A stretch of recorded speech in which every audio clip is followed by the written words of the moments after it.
Our next guest is the author of her latest book, Minnie's Potatoes. We're happy to welcome back Laurice LaZebnik. Hi, Laurice. Thank you. Welcome. Thanks. Nice to see you. Nice to be here.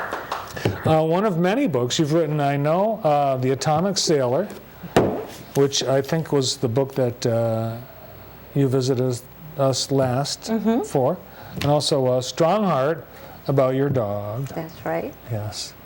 All very interesting books, all historical, and one of the things that I've noticed, and I haven't read all three, but I've read this, you have a real knack, I think, of taking historical figures, or even fictional historical figures, and really bringing them to life. I think you have a real knack for that. Thank you. That's done with research. Research, and then more research.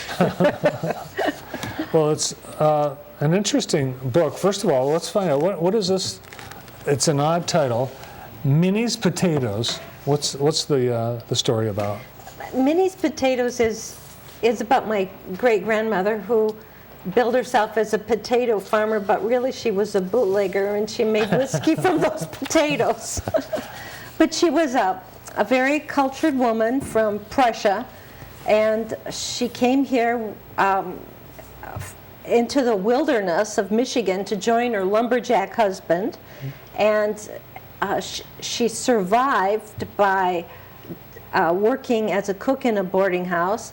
She had a total of 12 children. Her husband died when she was 46, leaving her 10 children to support. Oh my. And she was able to do that by figuring out from, what was going on in the country that maybe bootlegging is going to keep the farm and feed the kids. And so she had a very successful family business in Arnett County near Standish, Michigan. And that was bootlegging. Yes, she made fine whiskey. Were you surprised when you set out to do the research and learn more about your family history? Were you surprised what you discovered? Absolutely. What happened, Bart, is all the time you're growing up, you sort of get a little snippets of this bit of history and that, and you don't really put it together. My parents died 2 years ago within a month of one another. And they were older, and it shouldn't have been a surprise, but I always thought, they're going to be around, and I was saving up questions to ask them. But when they were gone, I lost my connection to family and to my hometown and to my cousins. And all of a sudden, that's when I started digging into my family history. I asked my brother, do you know how we're related to Uncle John? Or do you remember our great-grandfather's first name? And he said he didn't remember either one. So I started digging, and I found out that she was a bootlegger, and that just kept me going, because there's a lot of other kind of surprises in there in our family history. I'm afraid when I go up to Standish to talk about the book, there's going to be a lynch mob. Your picture's on the wall at the post office in Standish. Yes, that's right. What was your goal? Was your goal to do a genealogical research on your family, or was it to write a book? Was a book a byproduct of that? The book was kind of a byproduct. I really wanted to, when I was walking through the cemetery in Standish, we have a family plot, and everybody's name, big Hartman stone there, and everybody's name, except on one stone there was just the name Mother. Well, after a while I figured out it was my great-grandmother Minnie, and they hadn't even put her name on the stone. She had 12 children, she did all this stuff. So I was angry, and I decided that her story is going to be told, and it might not be on her stone, but it's going to be in a book, and that's probably what motivated me to do this. Do you know why her name was not on the stone? I went around the whole cemetery, and there were only 2 other graves. There was a grave that just said, or stone that just had Father on it, and then there was another stone that just had Mother and baby. So I thought that was maybe a mother died giving birth. But no, it was kind of unusual. And she was very involved she was like the matriarch of the family. She raised those kids and her grandkids. So I was surprised. I don't still know why.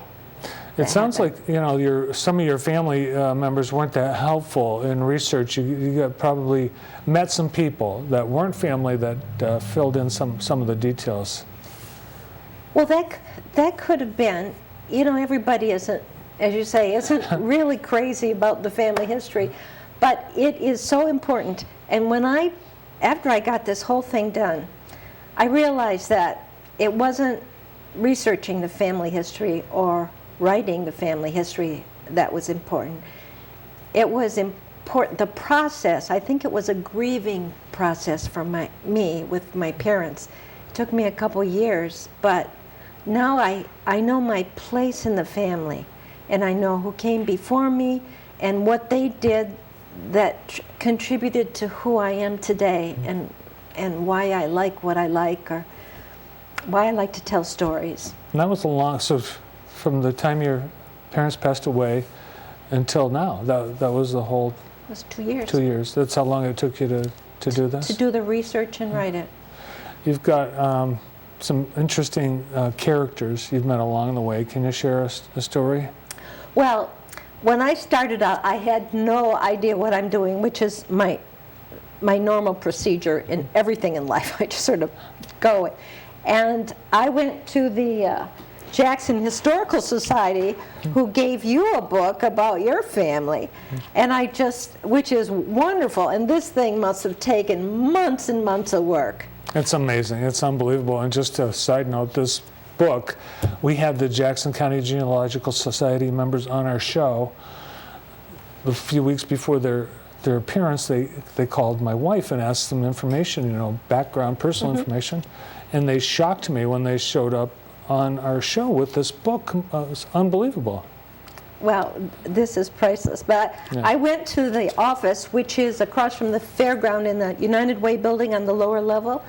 I just knocked on the door and I said, could somebody help me start looking into my family history? And this lady, Rosalie was her name, she said, come here, sit down.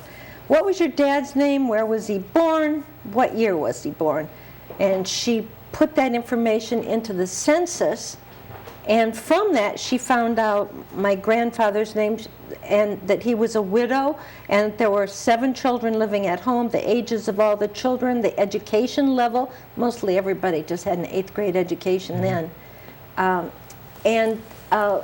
So you can get so much. That was how they started me, and then they gave me some friendly places I could look on the internet to get information, and it just sort of snowballed.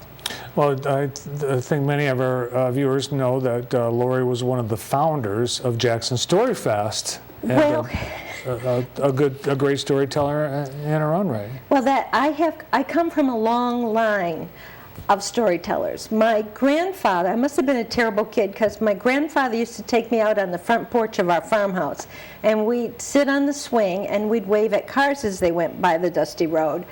And in between cars, and there weren't many, he would tell me stories about growing up in Germany and coming over on the ship, and what it was like being a lumberjack.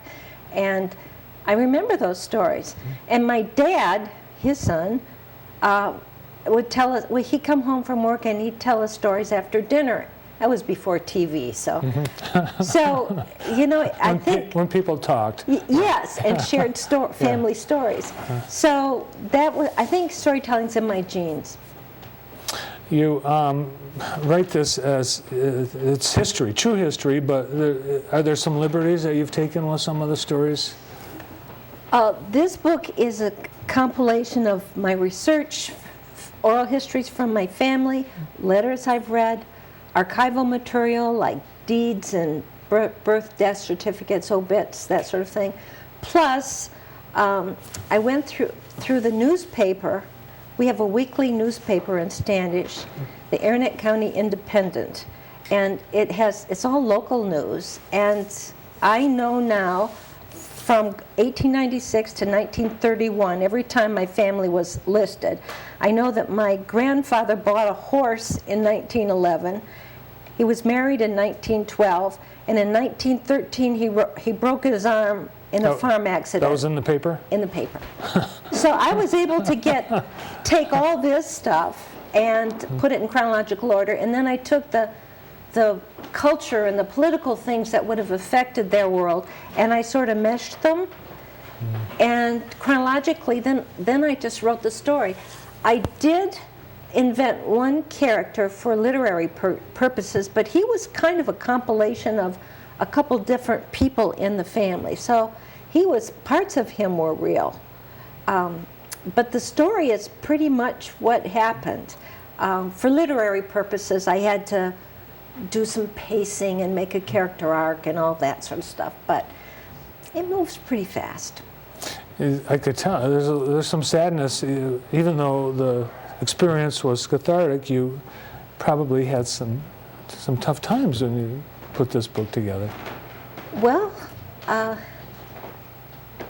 yeah, there were some pretty awful things that happened. You know, we are so lucky to be here where we can look at television, where we can go to the refrigerator and get food instead of go out and hunt it or grow it. Or, I mean, our forefathers worked so hard, such physical labor, and they had to be so smart to survive. And lumberjacks, my great-grandfather was out in the woods cutting down trees this big around with a cross-cut saw, him and another guy. And, I mean, I am so grateful for this woman, for all she did so that I can have the life today that I enjoy. Well, now we know what the potatoes, why they're so important, because that's what kept her going. Kept us still going, too. It kept us still going, yeah. Where can people find out more about Minnie's potatoes, and where can they get the book? Well, the book's available locally at Ellis Art Museum at Doyle's on Clark Lake. It's available on Amazon and Barnes & Noble online, and there are copies in each of the branches of the Jackson District Library. Fantastic. And your other books are still in print and still available as well? Yep, they're all available either at Doyle's, the museum, or online. Nice. Well, good luck with this book. Thank you. And thank you so much for sharing your stories with us today. You're welcome. Jackson storyteller and author of Minnie's Potatoes, Laurice LaZebnik. Thanks, Laurie.